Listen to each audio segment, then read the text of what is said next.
A week out from this banal and bizarre presidential election, I interview former presidential hopeful entrepreneur Gareth Sheridan on his takeaways. I'm Eddie Hobbs. Let's break it down.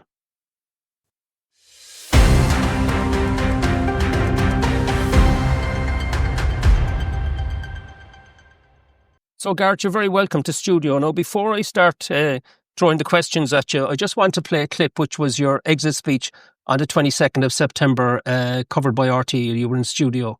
Let's have a look. Presidential hopeful Gareth Sheridan has conceded that mathematically his campaign to become an independent candidate has come to an end. The 36-year-old said he had given it his best shot, having secured 2 of the 4 nominations from councils required. Despite picking up nominations from Kerry and Tipperary county councils along the way, Gareth Sheridan today ran out of road. This morning, he narrowly lost out on getting the backing of Meath County Council. The 36-year-old independent candidate had launched his campaign for the Áras at the Tullamore show just over 6 weeks ago. Today he was back in the Offaly county town, but it was where that journey came to an end. I wouldn't change anything. The outcome wasn't what we wanted. Obviously devastated that we didn't get the 4 nominations. It would have been great, but I wouldn't change anything during the process. I mean, one thing that I was really trying to push was encouraging younger people to get involved. And if I'm able to at least take that out of the process or encourage younger people to put their name forward for roles that, historically don't deem to be suitable, I would count, the last couple of weeks as a success. So, Gareth, if you were redoing that exit speech, would you edit any of it, had you known at the time that Jim Gavin was going to jump out of the plane? No, I mean, there's very little you can say. We faced a pretty significant block. I don't have any regrets in terms of trying to contest and trying to secure a nomination. It just wasn't to be because of the strength of the block from the major parties, really, that we did face and so many others faced. Well, a lot of people, myself included, are very concerned and a bit annoyed about that block, Mm-hmm. It seemed to me that really it was almost a hopeless charge to try and get over the line, because, correct me now if I'm wrong, but there was no coordination at all between the councils. A lot of them were running their interviews at around the same time and the same day, which meant that you would have had to be ubiquitous to make it. Yeah, and that's something I think that's a little bit flawed in the system and how it's set up as it is as well, is that you do have, there was 2, I think, Mad Mondays or whatever they were calling it on at the time, where there was maybe 10 local authorities that were holding presentations and listening to potential, hopefuls. So that obviously was problematic. But then when you add in the block on top of that, it makes it a very big uphill battle. I mean, ultimately I did okay. We got 2 out of the required 4 nominations, and that was, it was a lot of hard work. For somebody who's coming from, not known nationally, from a cold start to what you did was remarkable. Well, I mean, thank you. Yeah, I mean, it was a lot of hard work. I'd been working on it for a year. So from the beginning of this year, I'd been sitting down and having the coffees and meeting face to face and building relationships with councillors. And it had been going quite well, to the point that I felt, confident is the wrong word, but were prepared. You aware of the difficulty in trying to get to the councils, to actually get to interview when they were all clashing with their times? Yeah, I had prepared for that. What I didn't prepare for necessarily, well, I don't want to say I didn't prepare for it. What I didn't expect was the aggressive block that we faced, because, when we announced at the time in Tullamore, Fine Gael hadn't sent out an email yet saying that there was going to be a block. There was rumours of it, and, you thought we're prepared. Were the councillors themselves using the term block? I mean, you said there was a block. Yeah. Are you picking that up elsewhere? Is that your term to describe it? I think it's the term most people are using now. There's certain councillors from within party ranks, who I won't name, who weren't particularly happy with it either and had no choice. And then there was also councillors who broke ranks and were able to support me, and that was widely documented too. Are you aware that there's a potential constitutional problem with that? I saw there was a filing in court, and there's potentially a constitutional breach, essentially, which has come from that. But I mean, I think it's too little too late at this point. I don't think anything's happening until the day before the election itself. I fully accept that. Just for viewers, there is a case before the court at the moment suggesting that it is unconstitutional to use the whip for a presidential election, and the hearing has been postponed until just before the day before the presidential election. If it wasn't exciting enough with the 2 candidates we've got before us, I can't wait to go down and, as you know, spoil my vote along with many other people. By the way, what do you think about that? You know, the Spoil the Vote campaign itself is gathering quite a bit of momentum. Yeah, I mean, I think for me personally, I think the best way to kind of tackle this and have your voice heard is to remember it in terms of when the next general election comes around. Remember it. That'll be only a couple of short years before the next presidential election. I'm personally not going to spoil my vote. I think I'm going to vote and use the democratic process available to me. But am I excited about it? No, I think it's an underwhelming two-horse race that we're facing right now. And I think most of the country is feeling the same way. We deserve better than to have two candidates to choose from in a presidential election that only comes every 7 years. But do you think that's going to materialise in the form of a low turnout? I think it might be our lowest ever turnout, for an election like this. Which is damaging to democracy, to the forces of democracy. But just on that point, can I just ask you about you? I think you're quoted in the I think it was in the Sunday Business Post as waving the flag at Fine Gael and Fianna Fáil and telling them was that an exaggeration? It's a bit of an exaggeration. Can you just explain that to me? Yeah, no. What I'm trying to make my point there is the issues that I was trying to raise over the course of my campaign and trying to secure a nomination are still issues that are very dear to me now, and issues that I'm still going to champion and fight for.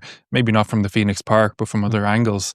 And my point on that is I'm willing to speak with anybody in terms of how to tackle that head on. I'm not necessarily going to be flying a big party flag over my shoulder anytime soon, because that sort of block is, I don't take things personally, but that sort of block directly against you is personal. There was one case, particularly in Carlow, for example, where I know that I had the support in Carlow, and I know for a fact that there was phone calls went in at 8:30 the night before to make sure that I did not get through the next day. And I was told that by, people from within within party ranks, like councillors within party ranks. So, Fine Gael were kind of upfront and straight out with an email that said they will be blocking and there's not to be any sort of facilitating any independent candidates.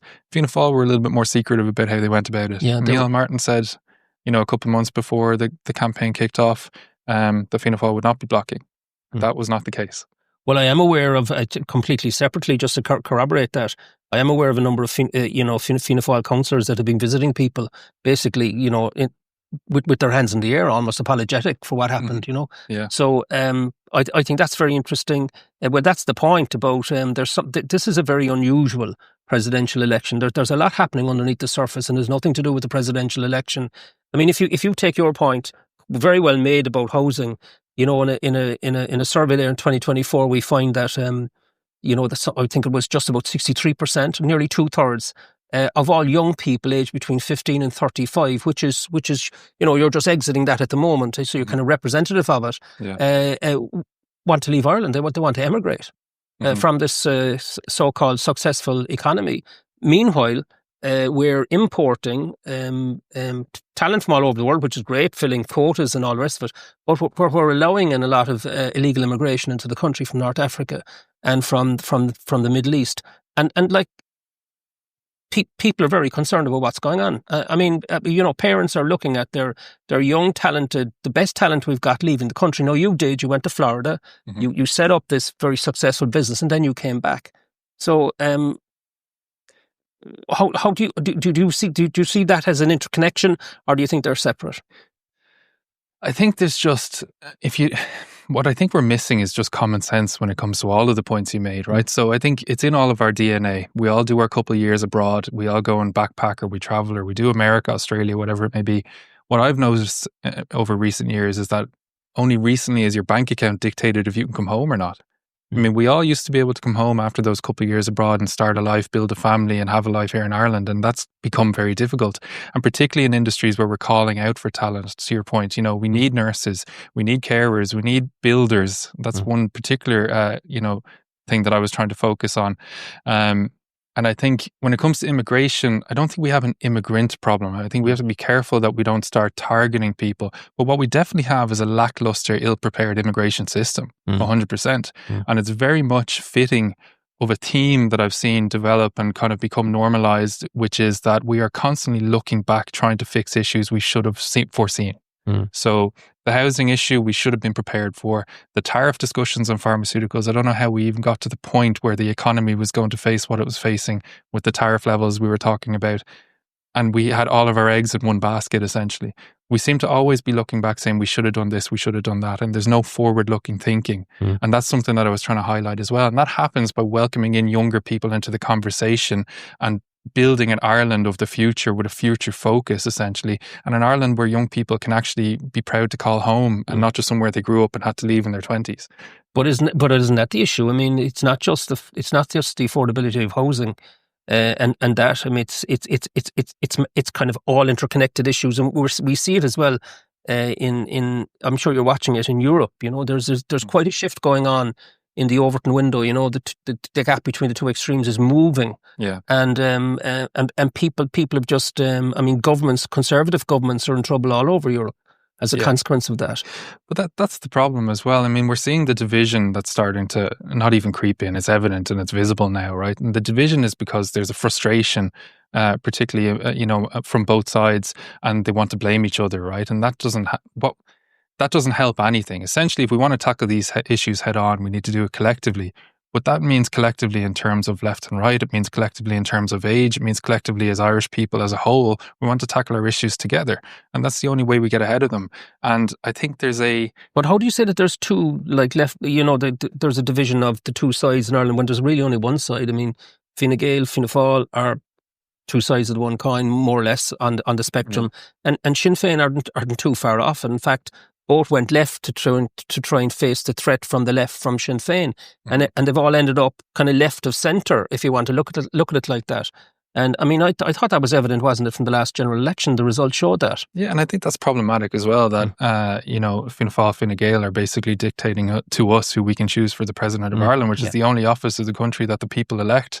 And we're basically, I compared it in the Business Post to the old Henry Ford quote, you can have any colour you want as long as it's black. Well, they're basically saying you can have any president you want as long as they're from within party ranks. Yeah. And I think I'm actually genuinely think the nomination process itself is not fit for purpose now. It needs to be relooked at. It's evidently not fit for purpose. Absolutely. I mean, quite clearly. I'm sure you couldn't. You're that ubiquitous. You couldn't get to all of these council meetings at the same time. And then you were finding the whip was being used across the the Oireachtas members as well. And we saw that quite dramatically with the Maria Steen, the end of her campaign. But what I wanted to ask you was, each of the you went the council route. Each of these councils have standing orders, and those standing orders could have allowed any of those councils, any of them, to say that when we vote on this, it's going to be secret ballot. None of them did, so therefore they chose the whip. Yeah, exactly. And that had come up once or twice actually on my campaign itself and trying to secure the nominations. And there was one or two councillors who had actually brought it up and mentioned it. Unfortunately, for the most part, the Cairlocks are either Fianna Fáil, Fine Gael, and the parties do control the councils, and that was evident. I mean, I find myself fortunate that we were able to get two across the line. I think that 2 out of 3 who nominated, I think when you see the heat map of actually the councils that nominated, it's a depressing picture in itself. I mean, I think we had 11 candidates come through the last 3 elections from the council route, and this time around we have none. And next time in 7 years, we might as well just be told who the president is if that continues. So I think definitely it needs to be looked at. But isn't it extraordinarily hypocritical that 28 councils opted for no nomination?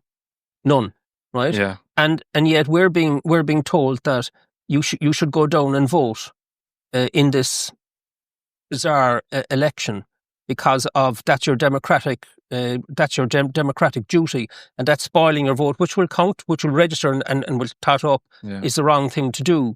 And yet the councils themselves decided not to nominate anybody, 28 of them. I mean, I find I just can't reconcile those two things. Yeah, I mean, I think it's important as well that you differentiate between the councillors and the decisions the councils made, because I would almost argue in a way that the councils didn't make those decisions, right? It was made for them. The councillors that I spoke with had nothing but respect for the councillors themselves. Many of them supported me, face to face, and just couldn't do it when it came to a vote. They hadn't a choice on that matter. But I've nothing but respect. And that's something I've learned over the last year as well, is that the work that the councillors do on ground level is very much underappreciated, and I think they need to have more say in decision making at government level as well. I think they're more or less ignored in terms of local issues, and that was a frustrating learning experience for me. But I think it's important that you differentiate that it's not the councillors themselves. I mean, they had their choice made for them, and that's not democracy. They were whipped, yeah, but they were whipped by the centre. Yeah. So we'll see how it plays out. But when this presidential election is over, and we look on it in the rearview mirror, and you were saying there that, well, the general election is a few years away. Well, that's if the government continues to stand, and doesn't start cracking at the centre from some of the pressures that it's facing. How do you see, where do you see yourself fitting into that? What would you like to do? I think first and foremost, I'm still navigating next steps. The issues I was trying to highlight and raise are issues that I'm passionate about myself personally. So I will continue to advocate and fight for those issues, particularly housing, which I think is just, if we don't get a hold of that. But are you going to stay soon, in politics? I think is a question I should be asking more directly. I don't know. I don't know yet, really. I will go back and we'll finish the job at Nutriband, and that's my next step in terms of a career move. But I'll be doing it from Dublin. You're going to go back on as CEO then? I will be going back as CEO. We've got less than a year now to FDA approval, I imagine. And, we'll see. Just explain that to the audience. So it started off as you started in Ireland, then you went to Florida to get into the over-the-counter market. You were telling me just before we went on camera, and then you got the NASDAQ. It was another step up. So what's the FDA approval? So the company was built around using transdermal tech, which is just a fancy word for delivery through the skin, like a nicotine patch. So I took that concept and said, if you can get nicotine that way, if you can get certain heart meds that way, you can get other ingredients that way. And I started to explore that. And I got very much into an obsessive state in terms of certain medications like diabetes, for example. Delivering insulin that way is something we're working on. But the core product that we have now is a technology that you can add to a patch to make it very, very difficult to abuse. So medications that have a history of abuse, like opioids, which are very effective when used correctly, but obviously have a bad name and a bad stigma because they're addictive and they cause overdose and so on. But if you make those types of medications very difficult to abuse, then it just makes them accessible to patients who need to use them for genuine purposes. So would fentanyl be one of those? Fentanyl is the first product we're doing, yeah. Oh, right, okay. So fentanyl, again, it's a tricky name, right? But fentanyl's second to none for chronic round-the-clock pain patients. Yeah. People dealing with spinal pain, palliative care. But that's where it came from, wasn't it? The whole I mean, it was grounded in great science. Yeah, absolutely. But the problem is people soon understood then that it's 50 times more potent than heroin. Yeah, okay. The lead tip on a pencil is a fatal overdose of fentanyl. Wow. So it's very, very dangerous if people don't understand necessarily what they're using. So you'll get people that will take a fentanyl patch and they'll chew it, they'll seep it in alcohol and make like a tea out of it, if you want to call it that. People will smoke the contents of the patch to get high. But then on the other hand, the benefits of what we're doing with this technology, which we've called Aversa, is that we've made it very difficult for people with addiction to misuse these patches. On the other hand, we've now made it accessible to pain patients who've had their access cut to adequate care over the last decade, because there's a reluctance and a fear from prescribers to give out these products. So you had a situation in America where you have somebody with a spinal injury that was reliant on fentanyl for quality of life, essentially, who was now not able to get access to that prescription and was told to go take a paracetamol. And it was cold turkey and it was straight onto an over-the-counter pain relief. And the fallout from that was that people would start to try buy their opioids illegally, which fuels the illegal opioid issue that we see covered. And on the other hand, you actually saw suicide rates increase in the pain space because they couldn't get access to adequate care. So the FDA approval then is the Food and Drug Administration, right? Food and Drug. Oh, for Food and Drug, sorry. Food and Drug, sorry. I said drink, sorry. Food and Drug. I'm sure they were at the centre of the whole COVID thing. Where did you stand on COVID and all the rest of it? Because, I mean, you're coming out of the pharmaceutical area. You were right in the middle of doing what you were doing. And you must have been looking, askance at follow the science and all this kind of stuff. Yeah, I mean, it was a mad period in history, I think. Do I get a COVID booster every year? No. Have I gotten one? I can't remember. I've got my initial injections and I left it there. I mean, I think... you were in Florida at the time. I was in Florida. You see, that was an interesting one as well. And the state itself took quite a strong stance, didn't it? Well, Florida, not really. Right. Florida more or less stayed open, but No, but I mean the stance in the other direction. In other words, they pushed back. They took a stance and said, we're not going into lockdown, essentially. But the interesting results from that actually was that Florida wasn't much worse off than states that did go into lockdown in terms of cases and hospitalizations and so on. So I think it was a tricky one that nobody really knew how to deal with it, and there was a bit of panic and a bit of hysteria around it. Ultimately it's here to stay. It's a variation of the flu now that people will get, but do I get a flu injection every year either? No. Okay. So I think it's personal choice as well. Okay. Did I agree with a mandated kind of mask situation? Not necessarily. Yeah. I don't make those decisions. Well, just as well. You've your hands full in other matters. I wanted to ask you as well about your kind of position or your current thinking. No, I think your thinking on COVID might change as matters evolve, but we leave that aside for tonight. But in terms of climate change, that was on your agenda.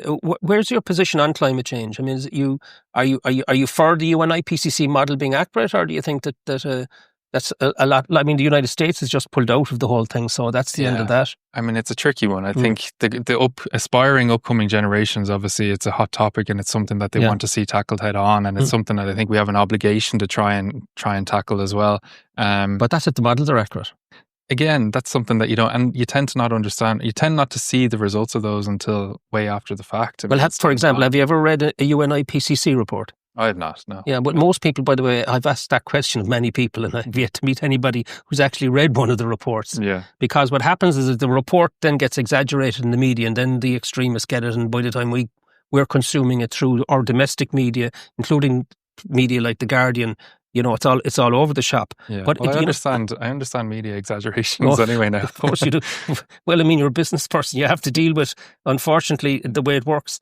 The other thing I wanted to ask you about was that there's also quite a lot of momentum now behind what were regarded as theories before. We see the launch, for example, in Britain of a biometric digital ID system. Keir Starmer has just launched it on the basis that this will sort out our illegal immigration problem, which of course is ridiculous. So we're beginning to see this now. It's also being pushed by the World Economic Forum, and it's being pushed throughout many other countries. And I just wonder, do you have any concerns about that? About the potential for misuse of biometric digital ID?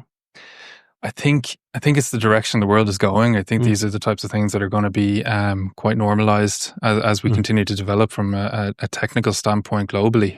But I think their caution has to be taken. I think there is a threat, and there is a real threat that has to be considered when it comes to that sort of data being misused.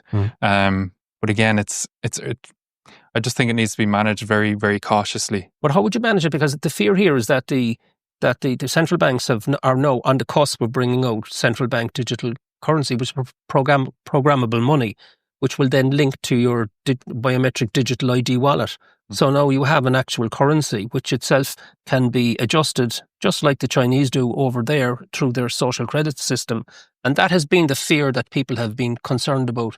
And there's not much yet coming out of the bureaucracies in Brussels and so on, which suggests how this is going to be done without creating a kind of digital gulag. I think it's extremely technical. I mean, it's just really it's a development on from almost the crypto markets that we've seen, right? So which is something that I would classify myself still as a bit of a novice in. Yeah, but the crypto markets were produced by private companies. I mean, whereas this has been produced by governments. Yeah.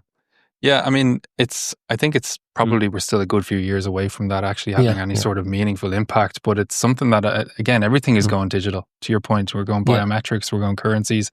There won't be a cash system probably not too far down the line that we're going to be have available to us. But also, what's it backed against? Those are the sort of things that you would need to ask and make sure there can't be manipulation, because once you go completely digital, there's always going to be somebody who knows how to read digital situations a little bit better. But the perceived threat here, though, Gareth, is that the centre, which will be governments, will control mass data, metadata on everybody, and will be in a position to control and dictate people's movements.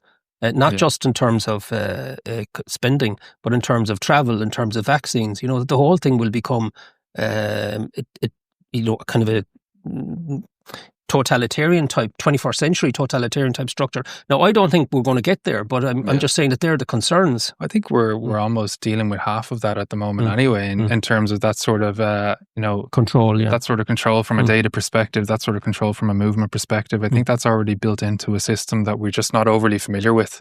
Well, should you decide to go full time into politics, I can tell you, because I only learned all of this stuff in the second half of my life, by the way, just in case you think when I was your age, I was remotely tuned into how the world works. But this is going to be the politics of the next decade, all of this stuff. And there's a clash between, in my opinion anyway, a clash between civil, freedom, individual freedom on the one hand, and the impulse to push back on that freedom by the centre, by whoever is in control of different countries, whether through democratic processes or through countries that look like democratic processes but are actually just well, from my perspective, I mean, the positions that you can have on that is all meaningless still if you don't have a home to call your own. That's where my head is at in terms of kind of a political focus. I would hope that in 7 years' time we're not having the same conversation of issues I was trying to raise. Well, I mean, housing, well, let's just talk about that just for a few minutes. It constantly comes up in discussions like this, as you know. Everybody has their view on it. We know what's gone wrong, but what's the solution? I think we have to decentralise the planning system 100%. The local authorities who understand their communities more than the people in Leinster House need to have more of a say and more of an input there.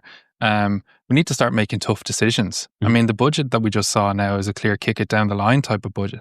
I think I read that despite being the fact that we're probably a top 5 economic performer in every major index, somehow next year we're going to be 2% less off on an individual basis. I mean, that is nonsensical to me. I mean, I don't know how we're in that position. When it comes to housing as well, I kept getting, this question during the nomination process. Well, housing, everybody knows about housing. Everybody's aware that we have a housing issue. But it's not about being aware. It's about government taking action. I mean, it was declared a national emergency almost 10 years ago. My understanding of the word emergency is something that needs quick attention. And here we are, ringing the same old bell. And I was trying to actually make a constitutional argument for that during my nomination process as well. Because Article 45(2)(1 of Bunreacht na hÉireann says that the citizens may, through their occupations, find the means of a reasonable provision for their domestic needs.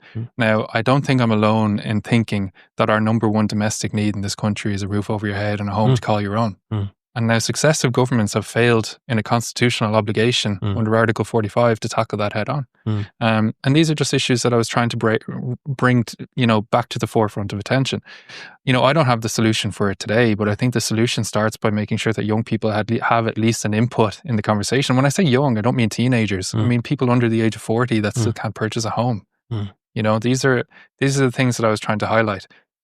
And it's on government to make those decisions and make the hard decisions and figure it out. I mean, for far too long now, we've gotten into this kick it down the line type of mentality. And we're talking about targets that even if we did hit, would not be remotely close to what we need to fix the issue. Well, I mean, it was. I mean, sure, in the run-up to the last general election, it was one of the major topics, housing, and yet we got the result we got. The Sinn Féin popular poll collapsed, from double what it was to what it is now. So, I mean, it looks as if we were in an extraordinary situation where if you reject the two main conservative parties, your next choice, well, really isn't a choice either.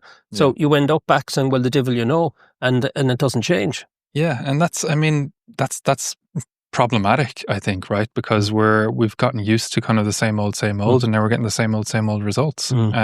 So these are things that need consideration next time around, I think. And there needs to be a strong, staunch stance on housing. I think one of the main topics now with people graduating college is, they're leaving because they're saying there's no homes for them here, basically, right? And that's a problematic situation. We've normalized our talent leaving the country on a yearly basis. And I tried to make the point actually in a number of councils that, we used to pride ourselves on being the land of 100,000 welcomes. And now we're statistically the land of 100,000 departures. 103,000 Irish-born people, I think 104,000 living in Australia now, building houses down there. So these are just issues that I think need more focus. And there's an onus on the government to figure it out. I mean, there comes a point where you stop listening to targets and you have to start listening to solutions. And I haven't seen any. Yeah, well, no, I think that's well put. There hasn't been a solution, but I mean, one way you can't do it is if you're going to have to start breaking a few eggs, In other words, or slaughtering some sacred cows, whatever terminology you want to use, and that seems to be the issue. Like there's an embedded resistance, despite all the rhetoric, to the actual type of hard decisions that have to be made in order to solve the problem. Yeah. Yeah, but that ultimately that's the job of the government, because I'd also get questions, well, what can you do about it? It's not my job to figure it out. It's my job to make sure that we're collectively trying to tackle it, and I want to figure it out, and I want to be impactful in that sense. But I can't make the decisions that government can make, and I do think it starts with looking at Commission Pleanála, which is basically just a renamed Board Pleanála. There was really no change. Looking at that, and I think it needs to be scrapped. I think it's fit for the Flintstones, and you have to stop putting bandages on things at a certain point and just start over. Had you run across the idea at all of a planning court that you actually have a specific area that everybody feeds into, all of the objectors, all of the developers and so on, and that it's all examined by a proper group of professionals on a particular, on the basis of a hearing, and then there's a decision and that's it?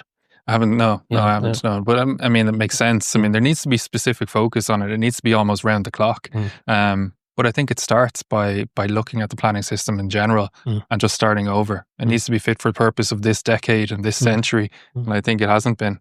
I think, it only starts with something like that. We can put all the money we want behind it. We can entice all the builders we want with VAT cuts. But unless you look at the planning system itself, it doesn't matter. And the VAT cuts don't make a difference either. Unless it's passed on. I mean, it's just, that's a problematic situation I saw from the budget as well. So tell me, when was the moment, do you remember the moment when you actually said, you know what, I'm going to go and have a go at becoming President of Ireland? I mean, what was the exact moment, do you recall? It was kind of festering a little bit. My wife Heidi will tell me that I talked about it years ago, that it would be something I'd she's probably, listen, if she's saying that, that's true, Yeah, and I might have mentioned it a couple of times in passing and this and that, but I think the real moment for us was... But when Heidi says that to you, what year is she putting that into? 2016 maybe. Whoa, that far back, right? Okay. And then now I could have been just trying to impress her or something, at the time. But I think the real that was successful anyway, wasn't it? Well, we're still married now, exactly. So it worked out okay. But I think the real moment was we were in the process of moving home for the last 2 years or so, and fortunate that we're in a position we can. And trying to find somewhere to live and we rent an apartment in Stillorgan now, for example, and we were fortunate to get that because, I mean, finding a place to live while you're in Ireland is hard enough as it is, but when you're 3,000 miles away, it's even more difficult. So the decision to move back from Florida to Ireland, there was deep personal family reasons for that, I presume, is there? Yeah, I mean, the goal for us was always to come back and raise our family here. And with a 3-year-old daughter, Ro, now, she just started Montessori, and, we were ingraining our lives here now. And that was always the plan. Right. Okay. But it took quite a while. And then I'd fly home and I'd try and find, an apartment or somewhere for us to live. And I would just see the struggle involved in that. And then I'd see my friends for a pint on the weekend. And, you still have friends living in the parents' box room. We're in our mid-30s now. Yeah. I have cousins and, family members that moved away who may never be able to move home. And I got frustrated. Yeah. And I got frustrated that nobody was talking up about the housing issue. So that's why housing is right up at the top of your passion and your agenda then? Yeah, I think housing, basically every issue we face in the country today nearly can be brought back to housing one way or another. I think we have healthcare issues because the nurses and doctors can't afford to live close to the hospitals and clinics they're supposed to serve. Yeah. I think we have education problems in the country because the teachers can't live in the towns and the communities they're supposed to serve. We have issues where, we have GA teams now in rural Ireland can't field a team on the weekend because they're all playing for, Sydney GAA. Yeah. These are the types of issues that it frustrates me, particularly as a young person, and wanting to make sure that my daughter now inherits an Ireland that we can all be proud of. Okay. It's not in my kind of personality to sit back. And I thought, what better a time in our history than to have a young president who could be representative of the issues facing everybody in that kind of age bracket today? Well, do you think then that, I mean, it's great to hear you talk like that. I mean, we desperately need young people to come into the political system. Like, we desperately need it. You just have to look around at what's there, and you don't have to go very far to see that what we've got is just not in any way, shape or form reflective of the quality of the actual workforce and the people we have in the economy. Political system is it's just like in its own bubble. And there's a dearth of people, of Generation Z kind of, on the scene, ready to talk, ready to have these kind of conversations. So I find it very refreshing, Gareth, just on a personal level, just to say that to you, put that on the record. But how do you think, you're now going back into your business, you've got a fire in you, That's quite clear. You hide it well, but it's there, right? Yeah. And you're trying to navigate the business political area, and that's, as you know, that's very problematic because you're vulnerable, you know, because business can go all over the place, you know. Yeah. So, but how do you see that in your future? I mean, is it something that you said I know you're reviewing, and I understand all of that, but you now have political experience. You've gone around to the councils. You've got a good lick of it. You've seen the block going in. You've had to deal with the media. Your family's had to deal with all of the attention, which, you know, can be quite unpleasant. Yeah. I'm speaking from personal experience. You've done all that. So you've actually, you know, because to me, it's kind of consistent with your business life. You've gone from basically college straight into it. Yeah. Bang. You didn't do the go around the world for 10 years and, you know, and all of that kind of stuff. You just went straight at it, and you went straight at the presidential election. I'm looking at you, I'm just meeting you for the first time tonight, and I'm saying you're not going to be able to stay around very long without getting involved. Yeah, I mean, we'll see. The nice thing about living back in Ireland now is that the stock market opens at 2:30 in the afternoon. Right, so you have all morning to focus elsewhere. Okay. So, like I said, I mean, the issues that I was trying to highlight, I'm passionate about them. Might not be able to keep them top of the agenda from the Phoenix Park, but if anybody thinks I'm going away, they're mistaken. And I'll look at the other options available to me to make sure that those are tackled head on. And if I can have some sort of an impact on housing, for example, or if I can, be beneficial in that way, that certainly I'm going to be focused on it. It's not my personality to sit back idle and just kind of watch it unfold. And I think we're all probably in agreement that sitting back and you know, letting things continue on the trajectory that they are now is not going to get us anywhere. So it might take a few people to kind of kick up and keep it top of the narrative. Yeah. Okay, well, listen, we're going to leave it at that, Gareth. I thought it was a very interesting discussion, very refreshing for me to hear that from you as somebody who's half my age. Well, a little bit more than half my age, just to put it up, just I don't make a mess of that when I get home and somebody's telling me, God, you've made enough mess of your age when you do that. So listen, I just want to say to you, if you've listened to this, if you like what Gareth has to say, please do send it around, especially in the week that's in it, in the run-up to the presidential election. And you know what to do. You can hit the 2 buttons, like and subscribe. And if you like this content, go and talk to your friends about it. Gareth, thank you so much. Thanks, you're going to be voting. I'm going to be spoiling my vote. So we'll see what happens next week, for the first time, by the way, ever in elections, because I think it's the right thing to do. But nevertheless, I appreciate that you have a different opinion. So I wish you well. I want to thank you for what you did. It was very brave of you to do it. As I said, you've learned a lot. It's very interesting listening to your thoughts. And I don't think we've heard the last of Gareth Sheridan. Far from it. Watch this space. Bye-bye.